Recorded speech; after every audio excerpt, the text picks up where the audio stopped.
ভাই আসসালামু আলাইকুম। আসসালাম। ভাইয়া কংগ্রেচুলেশন। জি ভাই। ভাইয়া কংগ্রেচুলেশন। থ্যাংক ইউ ভাই। ভাইয়া মানে আমি খুব খুশি হয়েছি এবং আপনিও মনে হয় খুব খুশি। হ্যাঁ আলহামদুলিল্লাহ। ভাই একটা প্রশ্ন জিজ্ঞেস করি আর কি, মানে রেকর্ড করার জন্যই, কোর্ট নেওয়ার জন্যই। ভাই এটা কি আসলে আপনি যে প্রথম কল পাইলেন ন্যাশনাল টিমে ওই কলের মতো নাকি? হ্যাঁ পুরাটাই। একটু পারফেক্ট। ভাই প্রথম কবে জানতে পারলেন এই ব্যাপারটা?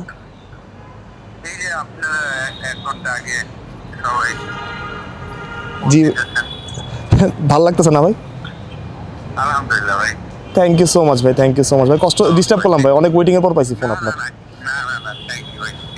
ঠিক আছে ভাই, থ্যাংক ইউ সো মাচ ভাইয়া, thank you so much. Mohammad Ashraful তিনি এই দায়িত্বটা পেয়ে বেশ খুশি এবং একের পর এক কল আসলে রিসিভ করছেন। আমি তাকে অনেকক্ষণ ধরে চেষ্টা করছিলাম এবং অনেকক্ষণ পরে পেয়ে আসলে আমিও নিজেকে লাকি ফিল করছি। প্রথমে কংগ্রেচুলেশন বলেছি, আশরাফুল আসলে বুঝতে পারেনি হুট করে যে কে ফোন দিল বা হুট করে এত ফোন তিনি রিসিভ করছেন। আমি প্রায় 15 মিনিট ধরে এখানে দাঁড়িয়ে আছি, ও একটার পর একটা ফোন দিচ্ছি, আশরাফুল বিজি, ওয়েটিং। মোহাম্মদ আশরাফুল তিনি জাতীয় দলের ব্যাটিং কোচ হবেন একটা সিরিজের জন্য হলেও, এটা আসলে অনেকে উড়িয়ে দিয়েছিল। অনেকে ভেবেছিল আশরাফুল ব্যাটিং কোচ হবে। অনেককে আমি জিজ্ঞেস করেছি, অনেকের সাথে কথা বলেছি, কিন্তু কেউই এই ব্যাপারকে নিশ্চিত করতে পারে নাই। তবে বাংলাদেশ ক্রিকেটের প্রথম সুপারস্টার, তর্ক সাপেক্ষে না একদম, যারা ওই সময়টা থেকে ক্রিকেটটা ফলো করে তারা আশরাফুলকে চেনে। এবং আজকেও আব্দুর রাজ্জাক বলছিলেন যখন বাংলাদেশ দল আন্ডারডগ ছিল তখনও আশরাফুল একা হাতে ম্যাচ জিতিয়েছেন। সে আশরাফুলের অভিজ্ঞতা কি বাংলাদেশ নিতে চাইবে না? অবশ্যই চাইবে। সে আশরাফুলকে বাংলাদেশ দল কাজে লাগাতে চাইবে এবং দেরিতে হলো বাংলাদেশ দল সেটা বুঝতে পেরেছে। এবং দলে যে একজন স্পেশালিস্ট ব্যাটিং কোচের অভাব ছিল সেটা বোধহয় পূরণ হলো বা পূরণ হয়েছে। আশরাফুল বললেন প্রথম দিন যেদিন ন্যাশনাল টিমে কল পেলেন, প্রশ্নটা এরকমভাবেই করেছিলাম যে ওই দিনটার মতো লাগছে কিনা।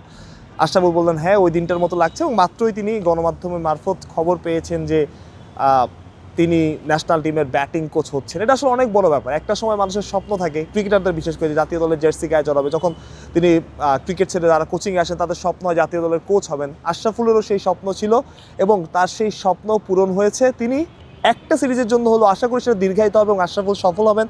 তিনি অন্যান্য দলের সাথে কোচিং করিয়েছেন, তিনি এনসিএলে কোচিং করাচ্ছিলেন, তিনি বিপিএলে কোচিং করিয়েছেন, তিনি গ্লোবাল সুপার লিগে কোচ হিসেবে গিয়েছেন। তো তার অভিজ্ঞতার ভান্ডার কিন্তু দিনকে দিন মজবুত হয়েছে এবং আশরাফুল আসলে বুঝতে পেরেছেন জাতীয় দলের ভারটা। একসময় বাংলাদেশকে অনেক ম্যাচ জিতিয়েছেন। কোচ হিসাবেও মোহাম্মদ আশরাফুল সেই ধারাটা বজায় রাখবেন। আশরাফুলের এই জার্নিটা সুখকর হোক, আশরাফুল অনেক দূর এগিয়ে যাক। এবং যেটা বলছিলাম, যেটা আপনারা শুনছিলেন, আশরাফুলও খুশি। আশরাফুল কথাবার্তা শুনে বোঝা যাচ্ছিল যে বারবার বলছিলেন আলহামদুলিল্লাহ আলহামদুলিল্লাহ। এটা আসলে আলহামদুলিল্লাহ বলার মতোই ব্যাপার। এবং আমরাও চাই আশরাফুলের হাত ধরে আশরাফুলের কোচিংয়ে বাংলাদেশ আরও এমন জয় পাক, যেমন জয়গুলো তিনি ক্রিকেটিং ক্যারিয়ারে বাংলাদেশকে এনে দিয়েছিলেন। মাহরুজ প্রত্যয়, বিডি ক্রিক টাইম।